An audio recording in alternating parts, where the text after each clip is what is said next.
Hello, everyone. Hope you are well on this Saturday morning. It is November 11th. As I record this, it's about 9:05 in the a.m.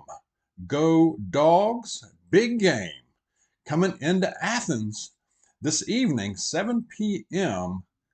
ESPN game of the day. We have the Ole Miss Rebels, University of Mississippi, coming in to Sanford Stadium. Should be a good game. I know I have some Ole Miss fans out there, so sound off in the comments. Sound off on your college team. Who are you pulling for? I also like to pull for Notre Dame all the time. I always have. And I like Florida State. That was before Scott. I know Scott on the channel is a huge Florida State fan, but I've always liked Florida State a good bit also.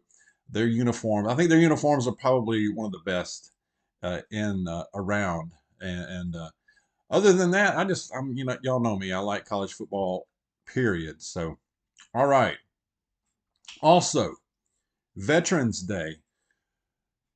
I mentioned it last night's video, but definitely let's remember that today is huge. We honor all our veterans who have served or are currently serving. Much respect to you. I am not a veteran, but my father was. He served in the U.S. Army.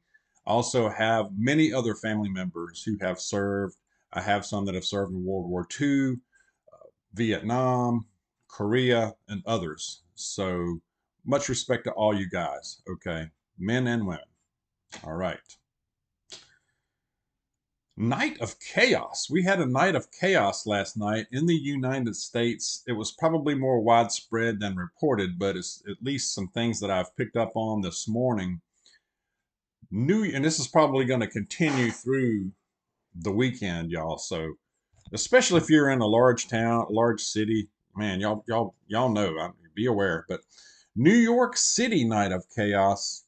Mobs of anti-Israeli demonstrations. They swarmed into the landmark Grand Central Station terminal and vandalized part of it. Tore down a door. It looks like they climbed flagpoles, destroyed United States, United Nations flags, burned the Israeli flag, of course. Service was interrupted. This was a service in Manhattan there. Ignorance. It's just amazing the ignorance that abounds. It really is. It's kind of scary in a way, very scary in a way. And just ignorance of history and just in general. That's my thoughts. Please be safe out there. Also, Birmingham, Alabama. Gosh, I mean, a shootout on Interstate. What is this? I-59 South out there. This is following a stolen car. So apparently a car was stolen. Didn't say what, I didn't see what kind of a vehicle is stolen, and leads to a shootout. And this was before the police ever even got involved. 4 people injured.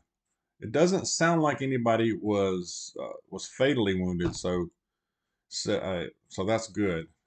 And it's also said that no innocent bystanders were injured. So that's a good part of it.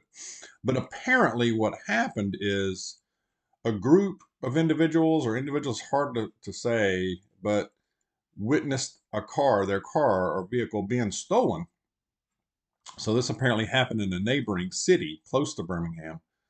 Took it upon themselves to follow this thief, and somewhere along Interstate 59 South in the western part of Birmingham, confronted the thieves, and they had a little shootout. 4 people injured, 2 critical. So took it upon themselves to go after the thief. Now, I have mixed feelings on this. I can see the anger and you want to go and do this, but it's a vehicle, okay? It's a vehicle. You can replace your vehicle. You can't replace a life, all right? That's my thoughts. That's initially the way I look at this.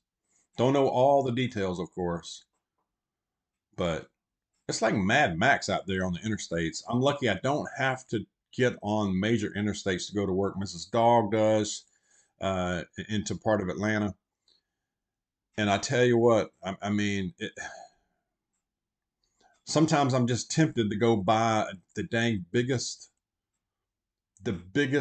vehicle we can find, legally buy, and put like bars around it, the big bars that go around, the bully bars, whatever you call them, and let her drive that in, because it's like bumper cars out there.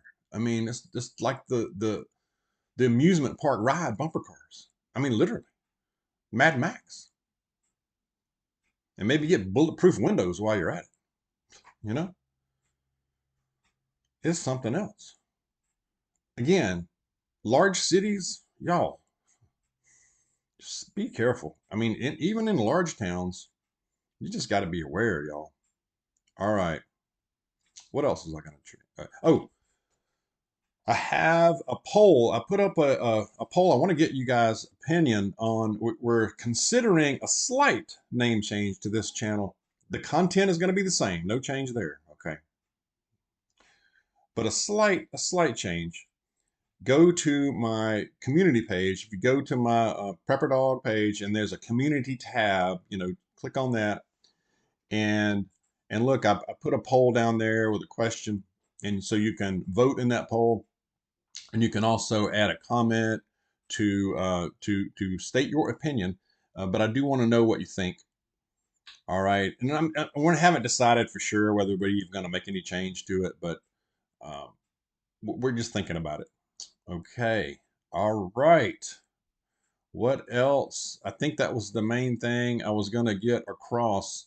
Um, just be careful out there, you guys. I mean, just keep preparing as well. I know it's easy to get so caught up in life, and we get complacent, and we just, things happen, you know. So go about your business. Again, don't be afraid to get out there, and don't hole up in your house and be afraid. Do not be afraid, you know. The Lord didn't give us a spirit of fear. All right. Right. So I do have a verse I want to share. It is Colossians, from Apostle Paul's writings. Colossians chapter 4, verse 6 says, "Let your speech always be gracious, seasoned with salt, so that you may know how so that you may know how you ought to answer each person." I kind of flubbed that up. I'm gonna read it again. "Let your speech always be gracious, seasoned with salt, so that you may know how you ought to answer each person." And I'll be honest, sometimes that's difficult for me. I know maybe it is for you guys too. Depends. And I think what it's, at least my interpretation, is that we have opportunities as believers, as people of faith, to share a bit of our faith. We don't have to thump them in the head with the Bible and come across as obnoxious and rude. We don't have to do that. We're already accused of that too much already. Let's be yourself, first of all. And just depending on who you're talking to, sometimes different people require just a little bit of a different approach. And if you don't know the person that well, then just approach it with mutual respect, or extend respect, extend grace, and you usually will get that back. Okay, let's be an example. Be kind and with humility.